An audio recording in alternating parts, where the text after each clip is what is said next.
Objection!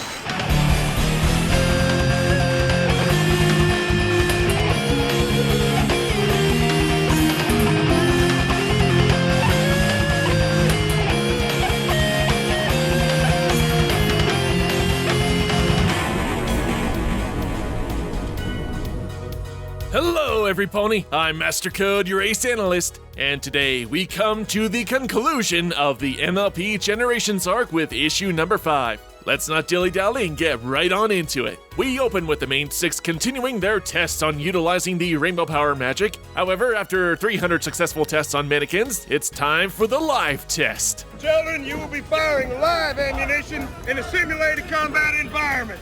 You will exercise extreme caution on my assault course. Rico, take him out.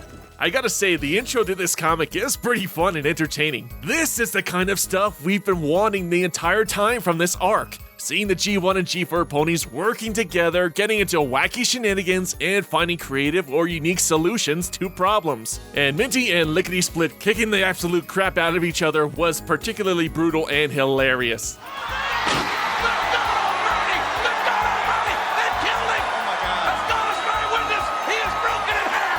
Each of the girls also has their own individual item enchanted with the rainbow power, and Fluttershy, for some reason, chose Angel Bunny as her totem of choice. Also, Rainbow has a jetpack! It's unnecessary, but awesome! And it's right about now, I'm completely content with how the story is going, and then something stupid happens. Apparently, they can use their power right now to fix the problem, but they can't because they want every pony in one area to fix everything in one foul swoop. Ah yes, risk further corruption by waiting a few hours. I'm sure it'll be fine, there's no sense of urgency. Except for the fact that half the town is in utter ruin with debris and destruction everywhere. Hello? Hello?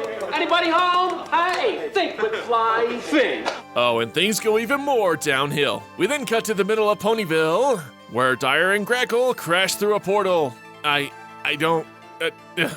where does one even begin? This is the antithesis of everything that's been established since the beginning of this arc. In issue number 1, Grackle explicitly states that since they were cursed to the abysmal life in the volcano due to the rainbow magic, they can't use their magic outside the volcano. And now you've traveled outside the volcano to a place filled with magical ponies. So yeah, what was your plan? Pummel every pony? I don't know. Oh, but wait, I apologize. I forgot. Because if you'll recall at the end of issue number 4, apparently Grackle comes to the realization that because the Smooth ponies were partially made from her magic, and that they could easily walk in and out of dimensions, she too can use her magic in Equestria. Well, took you long enough to come to that conclusion, but still doesn't make any sense. Why does her magic work outside of the realm? How come the curse doesn't follow in another dimension, yet she can retain her magical abilities? That's awfully convenient. At least from the way it was described in the comic, the curse was placed upon the girls by passing it down through the bloodline rather than the volcano itself forming an actual magical barrier. And now that Grackle knows she can use her magic, what does she first do when she encounters a group of ponies?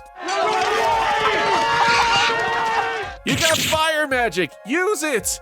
Yeah, I know, far too violent and would never actually happen, but still, you have powers, so cause some havoc. You know, the whole revenge thing. Your stupid minds! Stupid! Stupid! We catch up with Violet, Shiver, and Pinkie Pie, who congratulates the brooding mare on all the amazing streamer decorations. Now, this actually reminded me of something. Back in issue number 3, Twilight, Zagora, and Pinkie Pie did a test on the streamers and found something interesting. They had an evil enchantment on them! Hello? Wouldn't that be one of the first things that every pony would destroy, or at least investigate since they're all over town? And both Twilight and Pinkie saw Violet creating the streamers. Now, we did see Pinkie willing to give the mare a chance despite her dubious appearance, and we saw a bit of disagreement between her and Twilight, but even still, any pony would at least look to her in some capacity. Okay, maybe it could have been just those particular streamers that were cursed. Fine. But the next logical step would be for them to at least test other streamers around town. But nope. So because of this, Pinkie is none the wiser and still treats the Smony as a true friend. Oh, and the Pink Party Pony even left Violet a gift. Ooh, that's gotta sting. What a jerk! This scene would have been a lot more emotionally impactful if it showed Violet being more guilty when performing all these evil acts in the previous issues. But as we saw, she's thoroughly enjoying everything she's doing, and so this moment of sadness is definitely not earned. There's also a scene with the Smooth Ponies reuniting with Dyer and Grackle, and they go on a tour around town, and for the most part, nothing happens. That was a great scene. And then we cut back to Violet, who's beginning to regret her choices even more, but is suddenly possessed by her cursed party streamers. Your mother sucks cocks in hell. Also, there's a scene of Black Belle wanting to protect Alcillus because she's grown in appreciation for her skills. And again, this would mean a lot more if there were a lot more interactions between the two, but just like Violet Shiver, the emotional conflict really has no effect. Anyway, on to the night of the Bestie Festie, with the Smooth Ponies smoozing the crowd, and Dyer and Grackle in the perfect disguise. Wait a second, your ass just sneezed. No, nothing about this adds up at all. The festivities are suddenly cut short when a tentacle hentai breaks out and the streamers subdue every pony. The pain, and yet strangely arousing. All hell continues to break loose with a possessed Violet asserting her dominance, capturing every pony in sight, with a climactic encounter between her and Grackle, and here's where I lose my freaking mind. Violet is proclaiming her dominance while Grackle fires back at the possessed mare, saying that she only did all this to make her parents proud, and that she's sorry for what she did to Violet, and blah blah blah. Do you even care at this point? Literally everything up until this point was building to the girls wanting to take revenge on ponies through any means necessary. Now all of a sudden it's, sorry I broke your society of friendly equines, I just had some mommy issues, so it's not my fault really. And vows never to harm anyone again.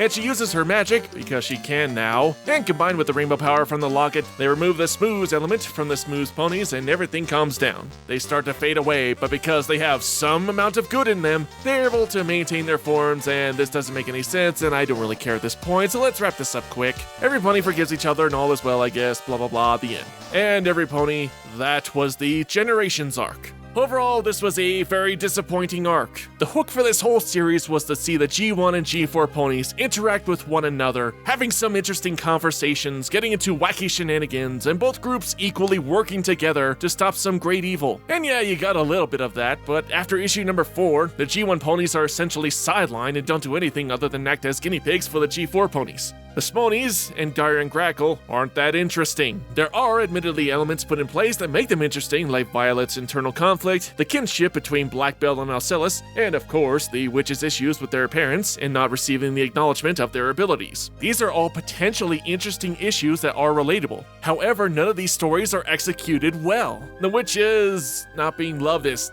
technically resolved, but not with their mother, but rather with every pony else, leading to that conflict really just being up in the air.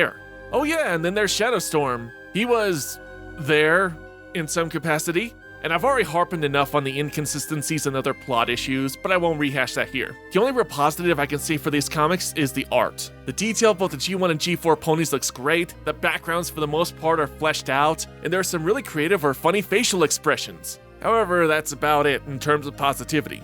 Oh, and one more thing. Quickly going back to issue number 4, one of the big problems that the girls were trying to solve was to imbue the necklace with the power of the elements. And using multimodal reflective sorting or whatever, they use the gems to accomplish it, and they figure out how to imbue the items for each of the main 6. The issue is that while the elements of power from the locket was used during the actual final battle, no pony else used their individual items, so that entire concept amounted to nothing. Honestly, this arc needed a complete retooling. I would have had either the G1 or G4 ponies be transported to their respective worlds and have some big baddie to fight and they hang out, work together, and save the day and all that good stuff. It would have been a much more basic story, but much more interesting and would have made much more sense. In the end, Generations is a lackluster adventure that squandered its potential. Whatever's next will hopefully be a lot more interesting. Well, that's it for today, guys. Until next time, MC out!